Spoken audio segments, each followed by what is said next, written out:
अस्सलाम वालेकुम स्टूडेंट्स। आज हमें नेक्स्ट चैप्टर स्टार्ट करना है, chapter number 6 which is security, copyright and law. इसके कुछ टॉपिक्स हमने पढ़ने हैं, overview, virus and antivirus issues, data security, और उसके बाद ये क्वेश्चंस आपने क्लास वर्क और होमवर्क के लिए जो आपने पेपर्स के लिए या एज ए थ्योरी प्रिपेयर करने हैं। तो हम देखते हैं कि हमारे पास कौन से टॉपिक्स हैं। चैप्टर नंबर 6 आपकी बुक में भी बिल्कुल इसी तरह ही मौजूद होगा। क्वेश्चन थोड़े आगे पीछे करके हो सकते हैं, लेकिन टॉपिक और हेडिंग से आपको पता चल जाएगा कि आपने कौन से क्वेश्चंस प्रिपेयर करने हैं। तो पहले हम इसका ओवरव्यू देख लेते हैं, और ओवरव्यू में देखते हैं कौन कौन से क्वेश्चंस होंगे आपकी बुक में, कौन कौन से क्वेश्चंस होंगे जो ओवरव्यू में यहाँ पे कवर हो गए।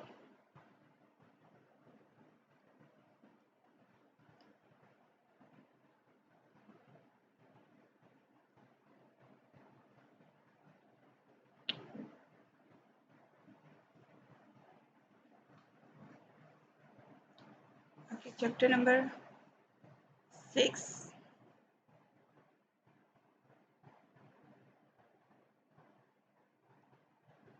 Security, copyright and the law.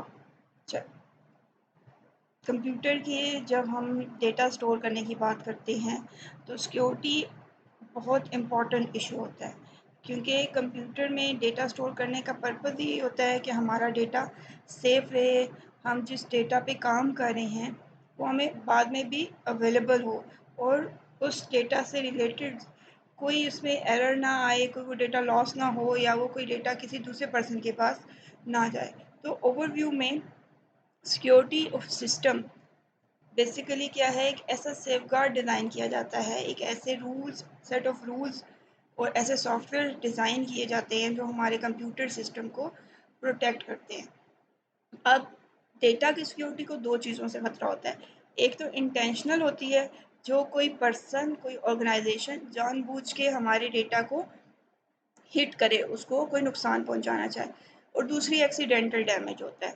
अब इंटेंशनल डैमेजेस से या इंटेंशनल रिस्क से कैसे बच सकते हैं, और एक्सीडेंटल डैमेज से बचा तो नहीं जा सकता, अगर बिल्डिंग क्रैश हो गई है, इलेक्ट्रिसिटी फेलियर हो गया है, सर्वर डाउन हो गया है, तो वो तो एक्सीडेंटली हो जाते हैं।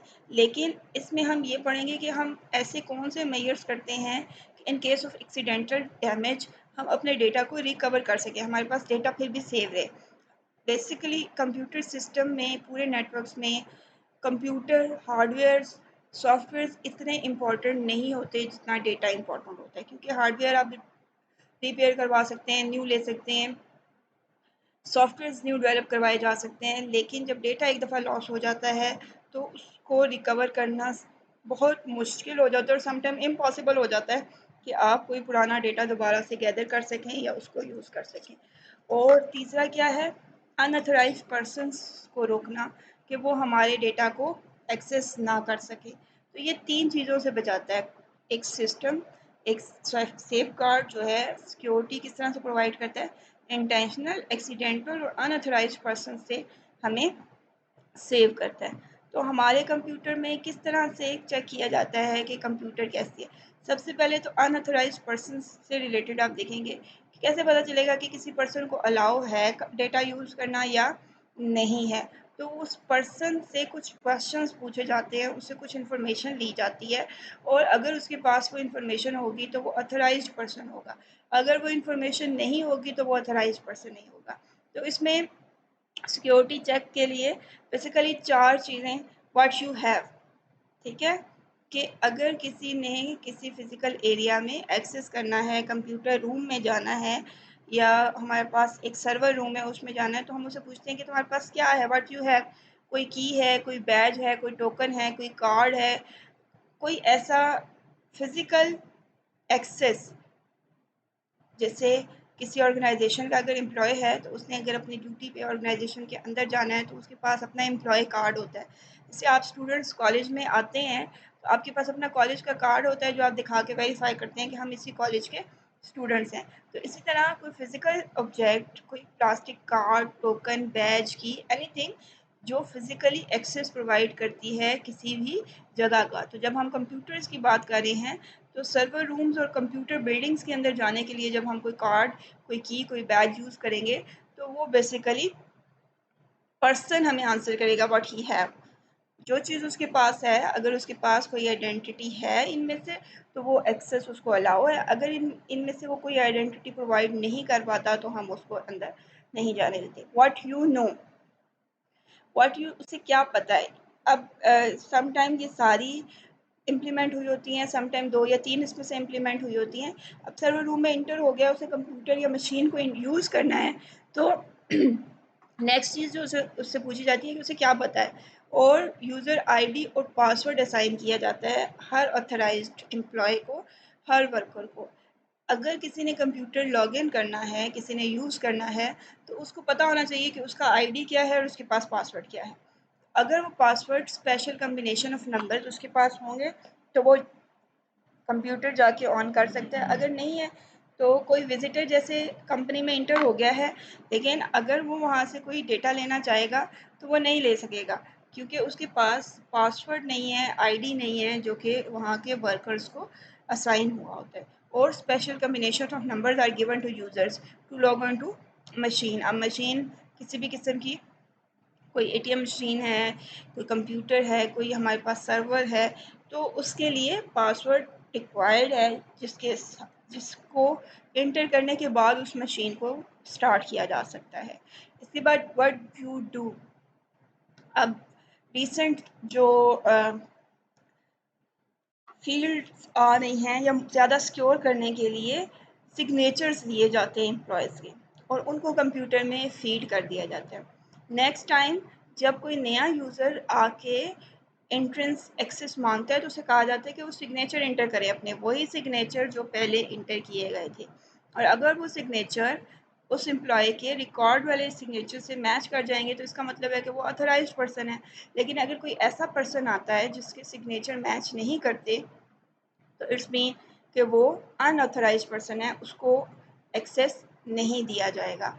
व्हाट यू आर लास्ट में फिजिकल, या आप ये कह लें एक पर्सन की बायोमेट्रिक्स के थ्रू, उसकी वॉइस के थ्रू, उसके फिंगरप्रिंट्स के थ्रू, उसके आई रेटिना के थ्रू, उसके फेस के थ्रू आइडेंटिफाई किया जाता है। एक कंप्यूटराइज्ड मशीन डिवाइस लगी होती है जो इन चीज़ों को रीड करती है, और जो उसके वर्कर्स किसी भी ऑर्गेनाइजेशन में जहाँ पे भी आप जा रहे हैं, उन्होंने वर्कर्स के बायोलॉजिकल मीन्स पहले से अपने पास सेव रखे होते हैं अपने डेटाबेस में, और अगर वो उनसे मैच होंगे तो वो उनको एक्सेस अलाउ करेगा, अगर मैच नहीं होंगे तो एक्सेस नहीं दिया जाता। जैसे आप मोबाइल फ़ोन्स में भी मोबाइल फ़ोन्स को अनलॉक करने के लिए फिंगरप्रिंट्स, फेस रिकग्निशन या वॉइस रिकग्निशन की ऑप्शन मौजूद होती है, तो वो आप पहले स्टोर करते हैं कि ये वाला ऑथराइज्ड है, और जब आप नेक्स्ट टाइम उसे लॉगिन करने लगते हैं तो जो ऑथराइज्ड वर्जन्स हैं उनको यूज़ किया जाता है।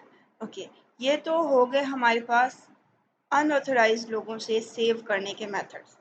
अगर आपने किसी पर्सन को ऑथराइज्ड या अनऑथराइज्ड की कैटेगरी में जज करना है तो ये 4 वेज हैं। What you have, what you know, what you do and what you are. ये 4 वर्ड्स हैं जो कि बताते हैं कि किस तरह से ऑथराइजेशन चेक की जा सकती है।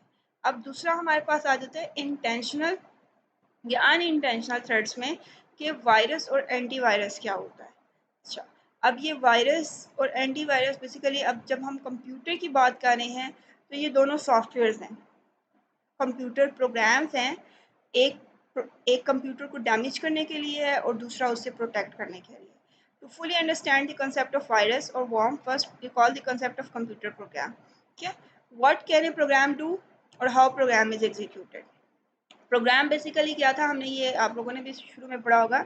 सॉफ्टवेयर या प्रोग्राम क्या होता है, सीक्वेंस ऑफ इंस्ट्रक्शंस होता है जो कंप्यूटर को दिया जाता है कोई काम परफॉर्म, कोई टास्क परफॉर्म करने के लिए, और कंप्यूटर उन इंस्ट्रक्शंस को प्रोसेसिंग के लिए सीपीयू के पास भेजता है, और सीपीयू उन इंस्ट्रक्शंस को प्रोसेस करता है। उसमें अरिथमेटिक ऑपरेशंस भी होते हैं, लॉजिकल ऑपरेशंस भी होते हैं, और कंप्यूटर मेमोरी, स्टोरेज और सीपीयू उसका मेन मेमोरी, ये सारी चीज़ें इन्वॉल्व होती हैं उन इंस्ट्रक्शंस को प्रोसेस करने के लिए, और फिर वो रिज़ल्ट नेटवर्क में या कंप्यूटर में कहीं हम स्टोर करते हैं। ये सिंपल प्रोग्राम की डिस्क्रिप्शन है। तो virus is a program, virus भी एक प्रोग्राम होता है जो कि खुद को फाइल्स के साथ अटैच कर लेता है। Program mean set of instructions होती हैं, और जब वो फाइल्स एग्जीक्यूट होती हैं तो क्योंकि उनके साथ एक वायरस अटैच हो चुका होता है, वायरस प्रोग्राम कुछ एक्स्ट्रा डिस्ट्रक्टिव इंस्ट्रक्शंस, तो वो क्या करती हैं, वो भी ऑटोमेटिकली एग्जीक्यूट हो जाती हैं। और जब वायरस एग्जीक्यूट होता है तो उसके अंदर जो स्टेटमेंट्स लिखी होती हैं, जो इंस्ट्रक्शंस लिखी होती हैं, वो वो वाली इंस्ट्रक्शंस होती हैं जो हमारे कंप्यूटर के वर्किंग को डिस्टर्ब कर देती है, नॉर्मल वर्किंग को डिस्टर्ब करके कोई प्रॉब्लम्स क्रिएट कर देती है। हमारे कंप्यूटर की स्पीड स्लो हो जाती है, सर्चिंग स्लो हो जाती है, या एरर मैसेजेस शो होना शुरू हो जाते हैं, या फिर हमारी फ़ाइल जो हमने सेव की है वो करप्ट हो जाती है, दोबारा ओपन नहीं होती, वो हाइड हो जाती है। तो इस तरह की एबनॉर्मलिटीज़ जब हमारे कंप्यूटर में शो होना शुरू होती हैं, इट्स मीन कि कोई वायरस हमारे कंप्यूटर में इंटर हो चुका है। तो वो वायरस किस तरह से इंटर होता है, या वो प्रोग्राम किस तरह से हमारे कंप्यूटर में आता है, ये भी अभी हम आगे डिटेल में पढ़ेंगे। तो वायरस बेसिकली क्या है, इज़ अ कंप्यूटर प्रोग्राम जो खुद को किसी एग्जीक्यूटेबल, ऐसी फाइल जो हम प्रोसेसर को भेजते हैं उसके साथ अटैच कर लेता है, और जब वो फाइल एग्जीक्यूट होती है तो वायरस भी ऑटोमेटिकली हमारे कंप्यूटर में ट्रांसफ़र हो जाता है। वायरस का काम क्या है, virus usually performs destructive operations. Destructive operations mean ऐसे काम करेगा जो हमारे कंप्यूटर के नॉर्मल बिहेवियर के अगेंस्ट होंगे, उनको ख़राब करेगा, डिलीट कर देगा, मॉडिफाई कर देगा फाइल्स को, स्टोरेज डिवाइसेस को बिजी कर देगा, डेटा जो स्टोर हो रहा है उसको हाइड कर देगा, उसमें कोई एरर क्रिएट कर देगा। तो ये सारे काम किसके हैं, वायरस के। तो virus basically set of instruction, so it can not be physically destroy A hardware. तो क्योंकि virus in set of instruction है, सॉफ्टवेयर है, तो वो हमारे हार्डवेयर को अफेक्ट नहीं करता, वो सिर्फ हमारे सॉफ्टवेयर्स को, हमारे प्रोग्राम, बाकी प्रोग्राम्स को और कंप्यूटर की वर्किंग को डिस्टर्ब करता है, उससे हार्डवेयर अफेक्ट नहीं होते। हार्डवेयर में मौजूद डेटा, जैसे हार्ड डिस्क है हमारे पास, यूएसबीज है, मेन मेमोरी है, सीपीयू है, उनकी वर्किंग को ये डिस्टर्ब कर देता है।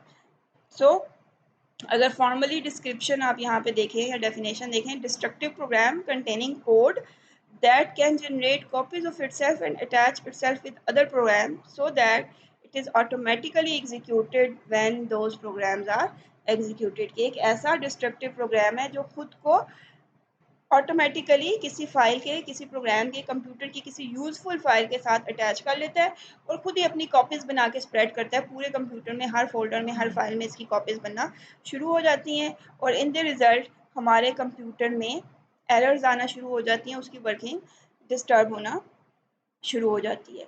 तो अब हमारे कंप्यूटर किस तरह से, वायरस हमारे कंप्यूटर में किस तरह से पहुंचता है, उसके डिफरेंट रीज़न है। ये तो हमने पढ़ा कि वो खुद ही एक्टिवेट कैसे हो जाता है, फाइल्स के साथ अटैच होकर पूरे कंप्यूटर में स्प्रेड हो जाता है। कंप्यूटर में कहाँ से आया, पहले तो हमारे कंप्यूटर में सिंपल यूज़फुल सॉफ्टवेयर हमने इंस्टॉल किए हुए थे, कोई वायरस हम खुद से तो कोई पर्सन इंस्टॉल नहीं करेगा। तो वायरस कहाँ से आते हैं, कॉजेज़ ऑफ वायरस हमारे पास बेसिकली बहुत सारे हैं, जिनमें सबसे पहले आ जाता है ईमेल। बहुत ईमेल, अभी आप लोगों ने पढ़ा कि इलेक्ट्रॉनिक मेल होती है एक ऐसा मैसेज जो हम इंटरनेट पे एक दूसरे को सेंड रिसीव कर सकते हैं। और आजकल तो डिफरेंट कंपनीज जो हैं वो एडवर्टीजमेंट सेंड करती हैं, और बहुत सी ऐसी अननोन ईमेल्स आती हैं जिसमें ना सेंडर का पता होता है हमें, और ना हमें पता होता है कि हमें किस पर्पज़ के लिए भेजी गई है। तो मोस्टली जो अननोन या इररेलेवेंट ईमेल्स होती हैं उनमें वायरस प्रोग्राम अटैच होते हैं। जैसे ही हम उस ईमेल को ओपन करते हैं या उसमें लगी फाइल को ओपन करते हैं तो वो वायरस हमारे कंप्यूटर में लोड हो जाता है और हमारे कंप्यूटर की मेमोरी के साथ अटैच हो जाता है। तो email is a source of virus. तो इसलिए जो अननोन इररेलेवेंट मेल्स होती हैं जिनको जंक भी बोला जाता है, ठीक है, जंक या स्पैम बोला जाता है, ऐसे मैसेजेस, ऐसी ईमेल्स जो कि हमें, हमसे रिलेटेड नहीं है, हमें वैसे फॉरवर्डेड आए हैं, उनको ओपन नहीं करना चाहिए जब तक हमें कंफर्म ना हो जाए कि उनमें कोई डिस्ट्रक्टिव प्रोग्राम या वायरस नहीं होगा। उसके बाद नेटवर्क्स। नेटवर्क्स क्या थे, कलेक्शन ऑफ कंप्यूटर्स। आप जब इंटरनेट से कोई फाइल डाउनलोड करते हैं या आपने एक लोकल एरिया नेटवर्क बनाया है, अगर किसी एक कंप्यूटर में वायरस आ गया है और वो कंप्यूटर अपने कोई फ़ाइल किसी भी दूसरे कंप्यूटर में सेंड करेगा, तो उस फाइल के साथ ऑटोमेटिकली वायरस भी एक कंप्यूटर से दूसरे कंप्यूटर में ट्रांसफ़र होगा और वन बाय वन पूरे नेटवर्क को वो अफेक्ट कर देता है। तो लोकल एरिया नेटवर्क में भी हो सकता है, अगर किसी एक कंप्यूटर में नेट वायरस आ गया तो वो बाकी सारों में ऑटोमेटिकली ट्रांसफ़र हो जाता है, खुद ही वो अटैच हो जाता है फाइल्स के साथ और नेटवर्क पे चला जाता है। लेकिन अब एक कंप्यूटर में भी कहाँ से आएगा? अगर उस कंप्यूटर ने इंटरनेट से कोई फ़ाइल डाउनलोड की है, आजकल बहुत सी वेबसाइट्स मौजूद हैं जहाँ से हम डेटा या इन्फॉर्मेशन डाउनलोड कर रहे होते हैं। तो कुछ वेबसाइट्स ऐसी होती हैं जो कि लीगल नहीं होती या जिनसे हम फर्स्ट हैंड डेटा नहीं ले रहे होते, तो वो बेसिकली वायरस स्प्रेड करने के लिए अपनी फाइल्स हमें डेटा प्रोवाइड करती हैं हमसे रिलेटेड, लेकिन उनके साथ वायरस अटैच कर देती हैं। अब उन्हें क्या एडवांटेज होता है? बेसिकली वो एंटीवायरस के लिए काम कर रही होती हैं। अब एंटीवायरस जब हम पढ़ेंगे तो फिर आपको पता चलेगा कि वायरस इंटेंशनली क्यों सेंड किया जाता है, फाइल्स के साथ क्यों अटैच किया जाता है। या तो कोई पर्सन है जिसने कोई नया कोड लिखा है, तो वो चेक करना चाह रहा है कि उसकी जो वायरस का कोड है, जो ये डिस्ट्रक्टिव कोड है, वो अपने रिसर्च को चेक करना चाहता है कि ये किस तरह से काम कर रहा है। तो वो अब कोई उसको अलाउ तो नहीं करेगा, तो वो क्या करेगा, इंटेंशनली फाइल्स लोगों की नॉलेज में लाए बगैर सेंड कर देगा, ईमेल कर देगा, या वो किसी इंटरनेट की वेबसाइट पे किसी फाइल के साथ उसको अटैच कर देगा। ओके, उसके बाद नेक्स्ट जो है वो है हमारे पास removable storage media. Removable storage media mean CDs, USBs, flash devices, memory cards. अगर किसी मेमोरी कार्ड में, सीडी में या यूएसबी में वायरस है और वो आप किसी दूसरी कंप्यूटर के साथ किसी नेटवर्क पे लगाते हैं, तो वो वायरस ऑटोमेटिकली ट्रांसफ़र हो जाता है कंप्यूटर्स में और नेटवर्क्स में। तो इसीलिए इनको पहले स्कैन किया जाता है, चेक किया जाता है कि क्या इनमें कोई वायरस है या नहीं है, उसके बाद इनको यूज़ करना चाहिए। Next one is pirated software.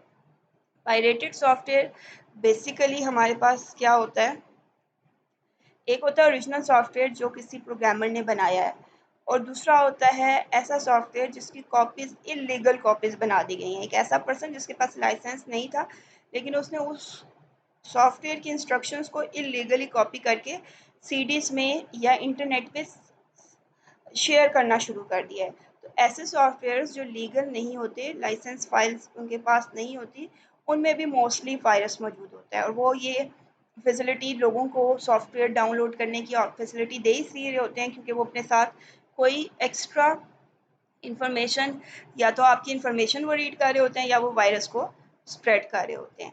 तो वायरस इनमें बहुत कम है, लेकिन इन पायरेटेड सॉफ्टवेयर्स के थ्रू भी वायरस को स्प्रेड किया जाता है। पायरेटेड सॉफ्टवेयर की डेफिनेशन प्रॉपर आपकी बुक में मौजूद होगी, इसको भी आपने पढ़ना है और मुझे बताना है कि क्या डेफिनेशन आपने पढ़ी, आपको क्या समझ आया। तो ये कुछ सोर्सेज हैं जिसके थ्रू वायरस स्प्रेड होता है, और यही सोर्सेज ऑलमोस्ट आपकी बुक में भी होंगी। अब ये तीन टॉपिक्स हमने पढ़े हैं। शुरू में हमने वायरस कंप्यूटर सिक्योरिटी से रिलेटेड पढ़ा है, देन वायरस क्या होता है और वायरस के कॉजेज़ क्या हैं, ये आप लोगों ने अच्छे से प्रिपेयर करने हैं। कल हम इंशाल्लाह नेक्स्ट पढ़ेंगे कि हमारे पास वायरसेस की टाइप्स कौन-कौन सी हैं, कौन-कौन से वायरस मौजूद हैं और हम उनसे कैसे प्रोटेक्ट कर सकते हैं। अल्लाह हाफ़िज़।